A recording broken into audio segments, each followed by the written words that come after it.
My stance on Kirk Cousins is if you can find a comparable replacement for him that's cheaper and friendlier to the cap, whether that's via trade or through the draft, sign me up. I'm with it. Cool.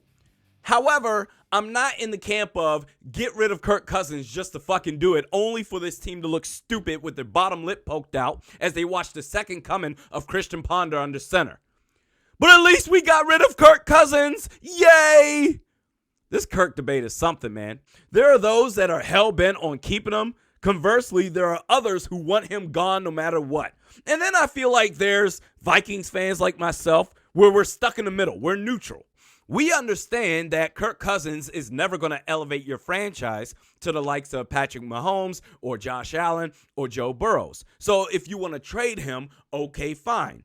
At the same time, I need to know what the immediate plan is at quarterback because I do believe with better coaching, this team would have made the playoffs this year and under the right circumstances, not necessarily this year, but under the right circumstances, I do believe the Vikings can win a championship with Kirk Cousins at quarterback. Exhibit A, the LA Rams. Matthew Stafford in Detroit. Oh, he's a bum. He puts up all these stats, can maybe get you to the playoffs once in a while, but that's the peak. Never won a playoff game.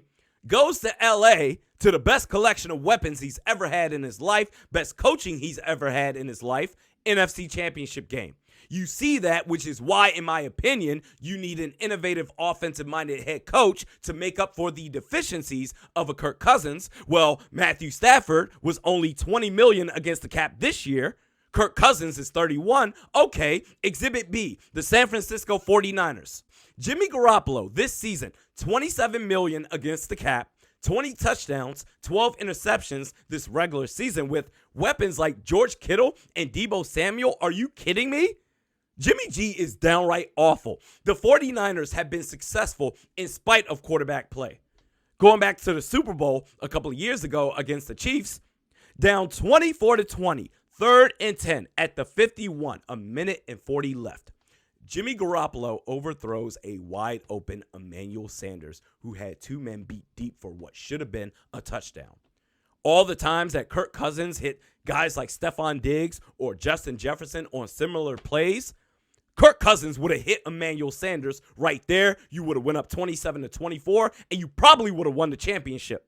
Don't forget, the Niners defense, they gave Mahomes some problems in that game. Sacked 4 times, 2 interceptions. Last week against Green Bay, Kirk Cousins with that Niners defense, the Niners, they win by at least 2 scores. You don't need a last-second field goal to advance to the next round. Everybody's trying to find the next generational quarterback, but no one really knows come draft time. Now, if you think you know and you want to take a shot, no one's stopping you from going after said quarterback in the draft while keeping Kirk Cousins on your roster at the same time for at least a year. Now, how do you make it work cap-wise with Kirk Cousins still on your team? You got to ask yourselves, do you really need to pay big money to an edge rusher who can't stay healthy? Do you really need to have 2 starting nose tackles? Hell, the Niners, they stay shuffling running backs. Do you really need your starting running back when the position itself is arguably the most replaceable?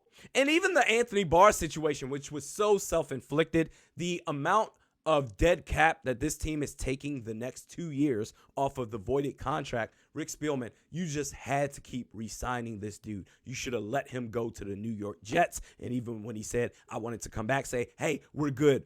Go ahead, play somewhere else. But no, we can't live without the almighty powerful Anthony Barr. It's ridiculous. But I believe the Vikings can win with Kirk Cousins. Now, on the flip side, if you can find an adequate replacement that's cheaper, fine. A little tidbit I will say, if you can somehow, some way trade for Russell Wilson, who next year is $37 million against the cap, the following year $40, you make that happen. Russell Wilson is so much better than Kirk Cousins. If you're looking for a stopgap quarterback to at least buy yourself another year while freeing up cap space, if Ryan Fitzpatrick is healthy enough and if he wants to play next season 2022, I'm good with him. Or quite honestly, I wouldn't mind taking a flyer on Tyler Huntley out of Baltimore. Now, Baltimore, they have all the rights over his contract. He's an exclusive rights free agent, so it makes it a little bit more complicated.